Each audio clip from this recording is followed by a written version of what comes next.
Remember 2 years ago when everyone said rent would never go down? That we were entering a permanent era of landlord supremacy? Turns out gravity still exists. What goes up in a speculative frenzy fueled by urban dreams can, in fact, come crashing down. We're talking double-digit rent drops. Landlords offering free months like a going-out-of-business sale. Apartment buildings sitting half empty. These aren't the usual suspects. Not Rust Belt ghost towns, but places that were supposed to be the future. Hot Sun Belt boom towns. Remote work paradises. Cities absorbing everyone, leaving expensive coastal metros. Spoiler alert, they built way too many apartments. Everyone who was going to move already moved. Now we've got a full-blown supply glut in markets that thought they were the next Austin. So buckle up.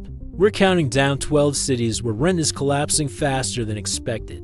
What does it mean for you? This isn't just random chaos. This is the hangover after the biggest migration party in modern American history. From 2020 to 2022, millions with remote jobs or pandemic savings flooded into mid-tier cities. Cities that were affordable, had decent weather, and weren't New York or San Francisco. Landlords saw dollar signs. Developers started throwing up apartment complexes like SimCity on speed. Investment firms bought everything in sight. Rent went absolutely parabolic. Austin saw 30, 40, sometimes 50% increases. Boise became one of the most expensive. It was insane. But speculative booms always end. Remote work policies tightened. Interest rates shot up. People who moved impulsively realized they hated living somewhere with no culture or where summer is a health hazard. Developers kept building. Projects started in 2021 are finishing now,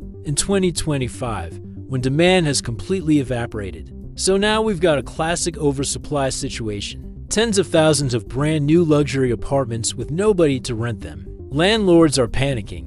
They're dropping prices, offering concessions. Some are just eating losses and hoping to survive. For renters priced out during the boom years, this might be your moment. But you've got to know where to look. Not every rent drop is created equal. Some markets are correcting to sanity. Others are correcting because the city itself is in trouble. So let's get into it. Number 12. Las Vegas, Nevada. A city that's basically a monument to bad decisions, which feels appropriate. Rent dropped about 11% year over year. In a city where median rent hits $1,000 for a 2-bedroom, that's real money back in your pocket. Vacancy rates are up around 8%. Vegas was already weird to live in if you weren't in the industry. It's hot as hell. Culture is built around separating tourists from money. Job market outside hospitality is thin. They overbuilt luxury rentals aimed at remote workers, forgetting living in Vegas full-time is different. Landlords offering a month free, waive deposits. Sounds great until your electric bill in July is for $100 and your car melts. Is Vegas a bargain now? Maybe. If you like living where the city exists to take your money and the climate is actively hostile. Number 11. Salt Lake City, Utah. One of those cities caught in the pandemic hype cycle nobody saw coming. Rent peaked in late 2022, early 2023, and has since dropped about 9 to 10%. Doesn't sound dramatic, until you realize rent went up 40% in the 2 years before that. Still not affordable, just slightly less insane. Salt Lake tried to position itself as an outdoor paradise for remote workers. It is beautiful, with skiing, hiking, but it's also landlocked, culturally homogeneous, and air quality in winter is terrible because of inversions. People started leaving. Developers built thousands of units for this influx that has now slowed. Vacancy rates are creeping up. Landlords are negotiating. Salt Lake is still expensive relative to what it offers. If you're Mormon or really into skiing, great. If not, you're paying premium. To live in a city with limited job diversity and a social scene that shuts down at 9 p.m. Still, if you got priced out, this might be your window. Number 10. Charlotte, North Carolina. People will be confused because Charlotte was supposed to be the safe bet, the boring, stable, finance-bro capital of the South. But Charlotte made the same mistake, build too much, too fast. Rent is down about 10% from peak. Vacancy rates in new construction are hovering around 9%, borderline crisis mode. Charlotte attracted corporate relocations and finance jobs. everyone assumed that would continue forever. Developers built luxury apartments, but the job market softened. Remote work made location less important. Many realized Charlotte is kind of soulless if you're not into banking or NASCAR. Now, brand new buildings offer 2 months free. Code for please, God, just sign a lease. The upside? Charlotte is a functional city, not falling apart. Job market is still decent. If you work in finance or healthcare, you're getting a deal on a city that, while boring, at least works. The downside? It's boring and humid and sprawling. You will spend half your life in traffic on I-77. But hey, at least rent is dropping. Number 9. Tampa, Florida. Oh, Tampa. Beautiful Tampa, where the rent is finally falling but everything else is going to hell. Rent is down about 12% from peak, which sounds amazing until your homeowner's insurance went up 300%. Your car insurance is the highest in the nation, and you're one hurricane away from living in a FEMA trailer. Tampa's rent crash isn't just about oversupply. Florida is becoming functionally uninsurable. People are realizing living in a climate disaster zone might not be the dream they thought it was. Wages haven't kept pace. Recipe for people just leaving. Landlords are desperate. Vacancy rates are up.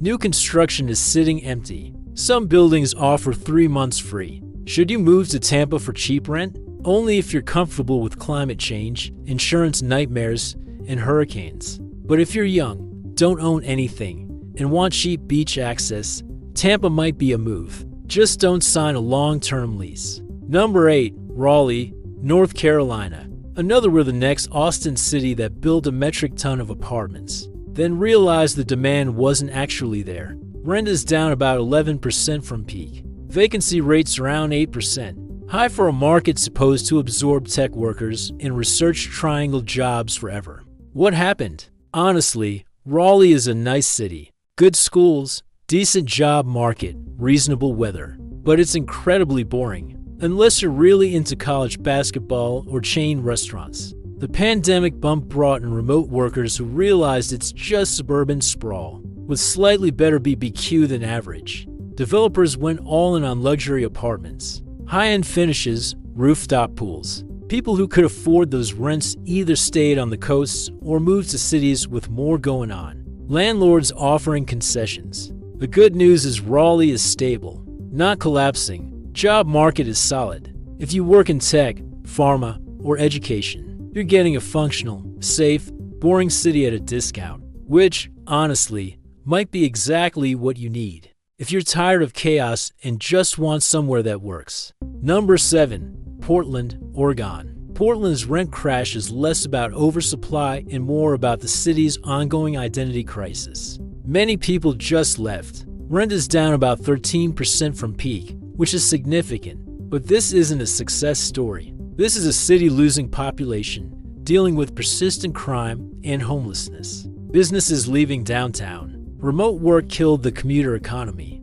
People paying premium rent to live in quirky Portland decided they could be quirky somewhere cheaper. Landlords are offering deals. Vacancy rates are elevated. Some neighborhoods that used to be hot are now just sad. The city government is broke, so don't expect infrastructure improvements soon. Should you move to Portland for cheap rent? Depends. If you love the Pacific Northwest, don't mind rain 9 months a year, and can overlook urban decay, there are actually some decent deals right now. The food scene is still good. The nature is incredible. If you don't need a city to be shiny and functional, Portland might work. But if you want clean streets, this isn't it. Number 6. Nashville, Tennessee. The poster child for we thought we were the next big thing and then reality hit. Rent is down about 14% from peak. Vacancy rates are pushing 9% in new construction. Landlords who bought buildings at 2022 prices are absolutely sweating right now. What happened? Nashville got too hot too fast. Everyone moved there for the music. No income tax, bachelor parties. Developers built luxury apartments like the party would never end. But then the party did end. Remote workers moved on. Cost of living got too high for actual musicians. Traffic became unbearable. Living in a giant tourist trap gets old. Now, brand new buildings offering insane concessions. 2 months free, waived fees, free parking, Landlords are basically begging. Is Nashville worth it at these prices? If you're in healthcare or hospitality, maybe. Job market is decent. If you like live music and don't mind tourists, there's worse places to be. But the city's infrastructure is crumbling. Traffic is a nightmare. Cultural identity is being bulldozed for luxury condos. You're getting a discount on a city losing what made it special. Number 5. Denver, Colorado. Denver was supposed to be immune to this stuff. It's got the outdoors. It's got weed. It's got a diversified economy. And yet rent is down about 12% from peak. Vacancy rates are the highest in years. Why? Denver got stupid expensive during the boom years. People finally hit their limit. A mediocre one-bedroom was the grand plus. Parking was extra. Your dog was extra. Breathing costs extra. While Denver is nice, it's not that nice. Developers, as always, overbuilt. They assumed the California exodus and remote worker influx would continue forever. It didn't. Now you've got a glut of high-end apartments that nobody wants at peak prices. The good news is Denver is actually a good city. Real job market, real culture, real outdoor access. If you can lock and rent at these corrected prices, you're getting a functional, desirable city at what might actually be fair value. The bad news is it's still expensive, and the homeless situation is getting worse, and the traffic is terrible, and the weather is weirdly bipolar. But if you wanted to live in Denver and couldn't afford it before, now might be your shot. Number 4. Phoenix, Arizona. Phoenix isn't just experiencing a rent correction. Phoenix is experiencing an existential crisis. Rent is down about 15% from peak. Vacancy rates are through the roof. New construction is sitting empty. Landlords are offering concessions unthinkable 2 years ago. Why? Because Phoenix is hot, dangerously hot, and getting hotter. Living in a place where summer is life-threatening might not be sustainable long-term. Arizona is running out of water, insurance is getting expensive, and the power grid is sketchy. You've got a city with some serious long-term problems. Phoenix Metro has 4.5 million people. It's not going anywhere overnight. The job market is decent. Cost of living was lower than coastal cities. If you can handle the heat and aren't planning to stay forever, there are legitimate deals right now. You can get a nice two-bedroom in a decent area for under $1,500. That was impossible 2 years ago. Landlords are desperate. They're negotiating on everything. Should you move to Phoenix? Only if you're okay with living in a climate experiment. Nobody really knows how this ends. But if you need cheap rent in a major metro and you've got good AC, Phoenix might be your move. Just keep an eye on the water situation. Number 3. Boise, Idaho. Boise is one of the most dramatic stories on this list. Boise went from obscure mountain town to housing market apocalypse in about 3 years. Rent is down 16% from peak. Home prices are down even more. Vacancy rates are elevated. Landlords who bought at the top are underwater and panicking. What happened? Boise became the poster child for pandemic migration. Everyone decided they wanted to live in a small, safe, affordable city with mountains and no crime. Developers went insane. They built apartments, houses, condos, everything. Prices went absolutely parabolic. And then everyone realized Boise is kind of boring and isolated. The job market is thin outside of a few sectors. And the culture is, let's say, not super diverse. People who moved there for remote work either got called back to the office or decided they wanted more. Now Boise is stuck with a massive oversupply, falling prices, and an identity crisis. It's not small and charming anymore, but it's not big enough to support the infrastructure it built. The deals right now are genuinely insane. You can get a two-bedroom apartment in a nice area for under $1,200. That's cheaper than most mid-tier cities. Should you move there? If you like outdoor stuff, want a quiet life, and don't need a big job market, Boise is a good deal. But if you need culture, diversity, or economic opportunity, you're going to be disappointed. Boise is beautiful. It's just not for everyone, and a lot of people learned that the hard way. Number 2. Austin, Texas. Oh, Austin. Poor, beautiful, overhyped Austin. Rent is down about 17% from peak. 17%. In a city that was supposed to be the next Silicon Valley, the next creative capital, The next, everything. What happened? Everything that could go wrong did. Developers overbuilt by historic margins. Tech companies laid off workers or forced return to office. The cost of living got so high that artists got priced out. Traffic became unbearable. The power grid failed multiple times. Texas summers are actually miserable, and the politics aren't for everyone. Now Austin has one of the highest vacancy rates in the country for new construction. Some buildings are offering 4 months free. 4 months. That's not a concession. That's a cry for help. The crash in Austin is so severe that some landlords are walking away from buildings. Some investors are defaulting. The market completely collapsed. Should you move to Austin now? If you work in tech and you can lock in cheap rent, maybe. The job market is still decent, and the city, despite all its problems, still has good food and live music. But Austin isn't what it was. It's overcrowded, overpriced even at reduced rents. It's lost a lot of the weird, creative energy that made it special. You're moving to a city in decline, not a city on the rise. That said, if you got priced out before and you've got a good job lined up, this is your window. Just know what you're getting into. Number 1. Scottsdale, Arizona. The biggest rent crash on this list, we've got Scottsdale. Rent is down 18 to 20% from peak, depending on the neighborhood. 18 to 20%. In one of the wealthiest suburbs in America. Why is Scottsdale crashing so hard? Because Scottsdale is fake. It's a manufactured luxury lifestyle built on cheap desert land in California money. During the boom, everyone thought they could move there and live like a millionaire for half the cost. Developers built luxury apartments and rental homes targeting high earners and retirees. But then reality set in. It's 115 degrees in summer. The water situation is bad and getting worse. The culture is basically chain restaurants and golf. A lot of people realized they were paying luxury prices to live in a strip mall with a tan.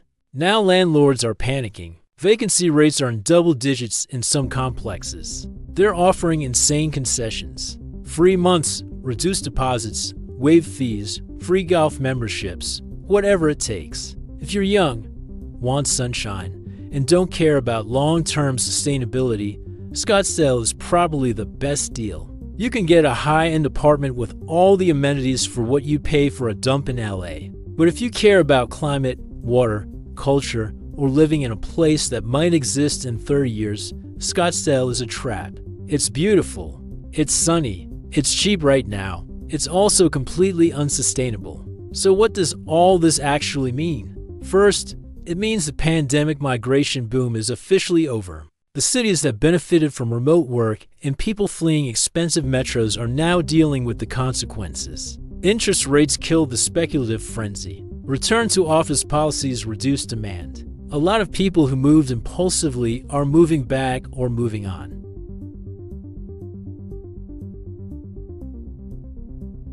Austin, Boise, Phoenix. These cities saw rent increases that had nothing to do with actual economic growth. It was all speculation and hype. Now that's unwinding. Third, it means landlords and developers who bought at the peak are in serious trouble. A lot of these buildings were financed based on projected rents that no longer exist. Some will survive by cutting prices and eating losses. Some will default. Some will get bought up by bigger players. And fourth, it means renters actually have negotiating power for the first time in years. If you're looking to move or renegotiate your lease in one of these cities, now is the time. Landlords are desperate. Vacancy is high. You can talk them down. You can get concessions. You can actually shop around instead of taking whatever scraps are available. But here's the warning. Not every rent drop is a good deal. Some of these cities are crashing because they have real structural problems. Water shortages, climate risk, economic decline, political instability. Don't just chase cheap rent without understanding why it's cheap. Phoenix and Scottsdale are cheap because they might not be livable in 20 years. Portland is cheap because the city is struggling. Austin is cheap because the tech boom fizzled. Traffic is hell. Do your research. Understand what you're getting into. Don't assume rent will stay low forever. Markets cycle. This could be a temporary correction. So there you have it.